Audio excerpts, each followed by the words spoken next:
रुक जाता है और 3 सिर वाला लाल बाघ उसकी ओर बढ़ने लगता है। बलराम चारों तरफ अपनी गाय को ढूंढते हुए माधवी चाची के घर आकर देखता है कि उसकी गाय गौशाला में बंधी है। ये रहा मेरा गाय। अच्छा हुआ माधवी चाची तुझे अपने साथ ले आई थी। ये क्या, किसी की रोने की आवाज?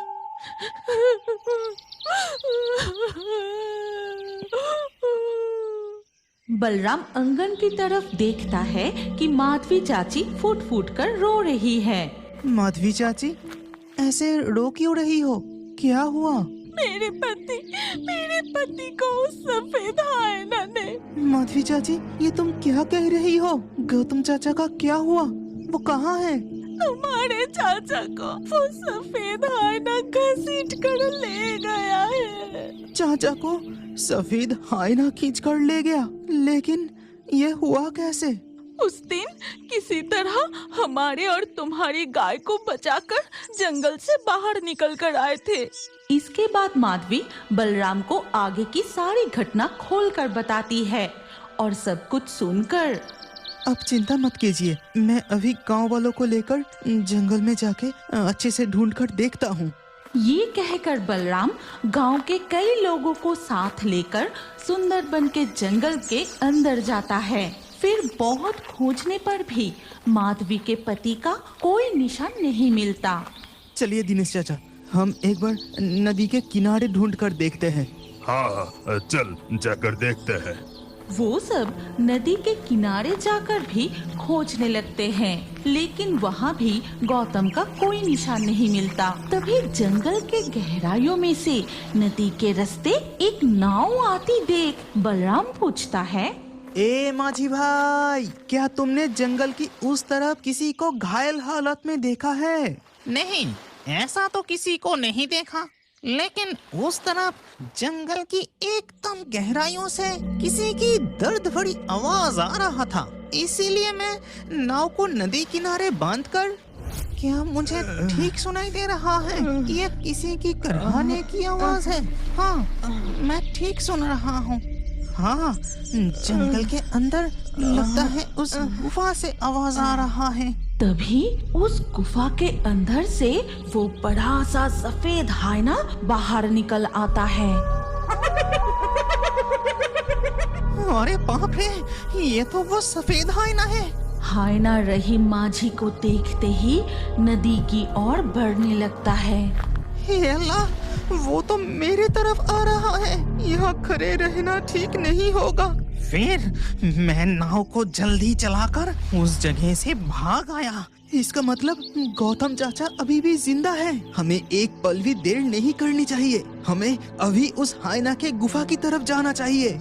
नहीं नहीं, गलती से भी उस तरफ मत जाना। उस तरफ खतरा है।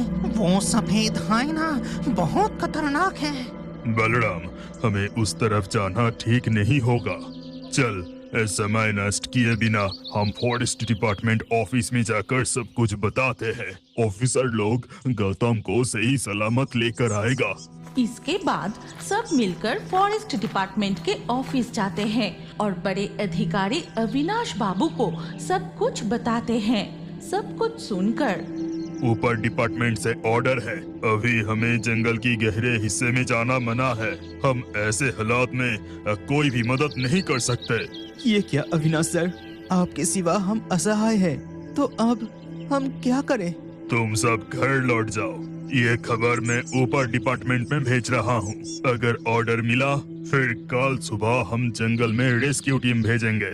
ठीक है अविनाश सर। गांव वाले अपने अपने घर लौट जाते हैं। बलराम जाकर माधवी चाची को आज की सारी घटना बताता है। फिर वो अपनी गाय को माधवी के गौशाला से लेकर घर लौट जाता है। फिर धीरे धीरे रात हो जाती है। उधर जंगल के अंदर देखा जाता है कि सुंदरबन के जंगल में वो हायना गौतम को एक खाली जगह पर छोड़कर खुद झाड़ियों के पीछे छिप जाता है। ठीक तभी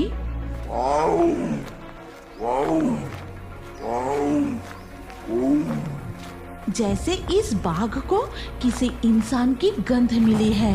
गंध का पीछा करते हुए बाघ गौतम के पास पहुंच जाता है।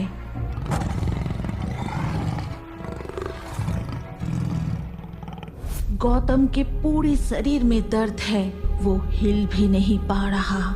वो देखता है कि एक बाघ धीरे धीरे उसकी ओर बढ़ रहा है। होश होश, हट जा, मेरे पास मत आना, भाग भाग यहाँ से।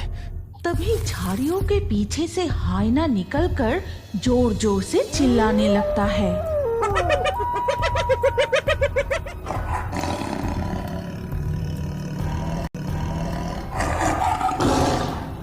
हाइना धीरे धीरे बाघ की ओर बढ़ता है। फिर उस पर झपट पड़ते ही बाघ का पैर पकड़कर उसे घसीटते हुए अपनी गुफा की ओर ले जाता है। फिर रात बीतकर धीरे धीरे सुबह हो जाती है। ऑफिसर बाबू, आप लोग कुछ कीजिए, कुछ कीजिए। मेरा पति अभी भी जिंदा है, उसे बचा कर ले आइए।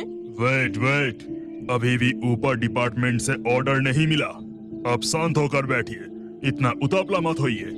फॉरेस्ट ऑफिस में एक एक करके बलराम और बाकी गांव वाले इकट्ठा होने लगते हैं। उधर जंगल के गहराइयों में दिखा जाता है कि कई बाघ एक पेड़ के सामने खड़े होकर दहर रहे हैं, जैसे वो किसी को बुला रहे हैं।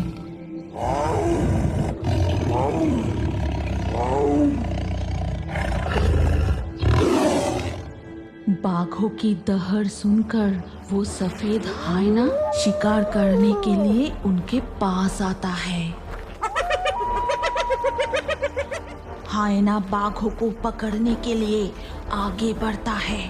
तभी बाघों का झुंड और जोर जोर से दहड़ता है। तभी झाड़ियों में से एक दानव जैसी 3 सिरों वाला लाल बाघ निकलता है। ऐसा देख वो सफेद हाइना रुक जाता है और 3 सिर वाला लाल बाघ उसकी ओर बढ़ने लगता है। अविनाश सर, क्या ऊंचे दफ्तर से कुछ खबर आया? नहीं, अभी भी ऑर्डर नहीं मिला। इतना उतावला मत होइए, शांत होकर बैठिए। तुम लोग कुछ नहीं करने वाले। अगर तुम्हारा इंतजार करती रही तो मेरा पति नहीं, अब और नहीं, मैं अकेले ही जंगल में चली जाऊंगी। ये कहकर माधवी दौड़ते हुए सुंदरबन के जंगल में चली जाती है और वो दौड़ते दौड़ते जंगल के उसी जगह पर पहुंच जाती है। माधवी एक आश्चर्य दृश्य देखती है। एक 3 सिर वाला लाल बाघ उस सफेद हाइना को खत्म करने की कोशिश कर रहा है। तभी वो सफेद हाइना अचानक उस 3 सिर वाले बाघ के पैर को काट लेता है।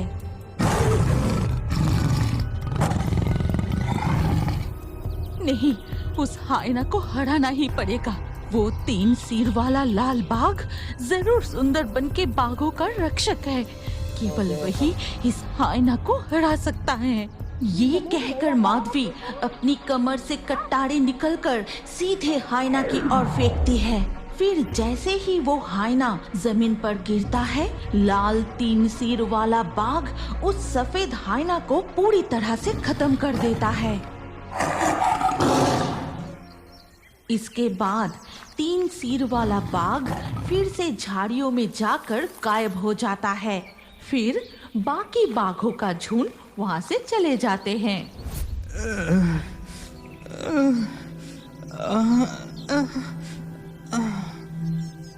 उधर से किसी की तड़पने की आवाज आ रही है। मैं जाकर देखती हूँ। माधवी आवाज का पीछा करते हुए उसी ओर दौड़ती है और देखती है कि गुफा के सामने उसका पति पड़ा है। ए जी, उठो, देखो, मैं माधवी हूँ। मैं तुम्हें बचाने आ गई हूँ। मैं तुम्हें जरूर वापस ले जाऊंगी, तुम देखना।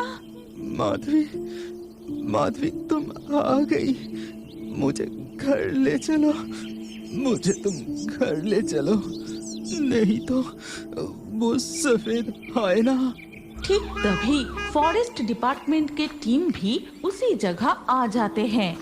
तुम्हें अब चिंता करने की जरूरत नहीं। ऊपर डिपार्टमेंट से ऑर्डर मिलते ही हम तुरंत तुम्हें बचाने आ गए।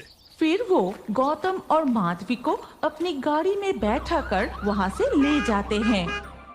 अगर आप इस कहानी का अगला